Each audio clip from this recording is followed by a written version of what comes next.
હવે પથરી એટલે કે સ્ટોન ઘણા બધા લોકોને થતું હોય છે, પણ જ્યારે પણ પથરીનું નામ સામે આવે એટલે આપણને એમ થાય કે એ માત્ર ને માત્ર કિડનીમાં જ થઈ શકે, પણ ના, એવું નથી હોતું.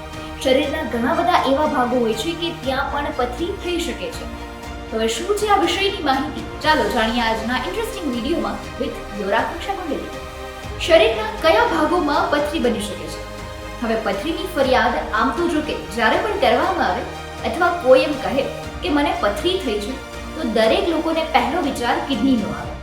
વિશ્વભરમાં 10 માંથી 1 વ્યક્તિને કિડનીમાં પથરીની સમસ્યા હોય છે. પણ જો યુરિનમાં કેલ્શિયમ, ઓક્સાલેટ અને ફોસ્ફરસનું સ્તર વધે છે તો તે પથરી બનવા માટેનું મુખ્ય કારણ બની શકે છે. સામાન્ય રીતે કિડનીની પથરીની સાઇઝ 1 mm થી 1 સેન્ટીમીટરની હોઈ શકે.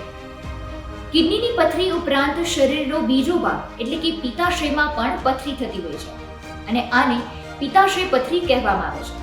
એક રિપોર્ટ અનુસાર પિત્તમાં રહેલા કોલેસ્ટ્રોલ અથવા પિગમેન્ટ્સને કારણે આ પિત્તાશયની પથરી બનતી હોય છે.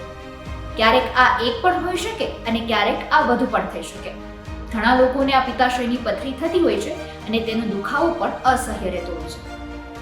આ સિવાયની એક બીજી જગ્યા એવી છે કે ત્યાં પણ પથરી થતી હોય છે અને એ છે કાકડામાં પથરી. આપણા ગળાના પાછળના ભાગમાં કાકડા ગ્રંથિઓ હોય છે જેને લિમ્ફોઇડ પેશીથી બનેલી હોય છે. કાકડાની અંદર પોલાણ હોય છે જેને ક્રિપ્ટ્સ કહેવામાં આવે છે અને ઘણીવાર આ પથરી છે તે ક્રિપ્ટ્સમાં બનવા લાગતી હોય છે અને જેને ટોનિસલ સ્ટોન અથવા ટોનિસ લોથિત કહેવામાં આવે છે.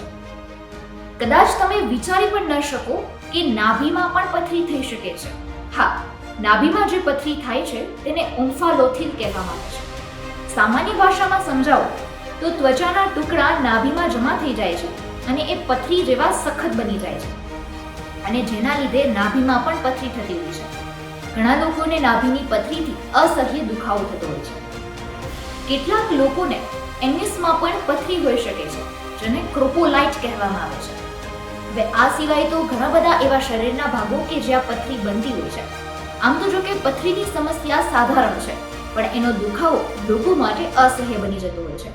તેની સારવાર માટે પણ તેમને કોઈ પણ નજીકના ડોક્ટરની સલાહ લેવી જોઈએ. તો આ હતી એ વિશેષ માહિતી કે પથરી કિડની સિવાય શરીરના કયા કયા ભાગોમાં થઈ શકે. હવે આ માહિતી તમને ખ્યાલ હતી કે નહીં એ કમેન્ટ્સમાં જણાવજો અને એ પહેલા વોઇસ ઓફ ડેના પેજને લાઇક, શેર અને સબસ્ક્રાઇબ કરવાનું ના ભૂલતા. નમસ્કાર.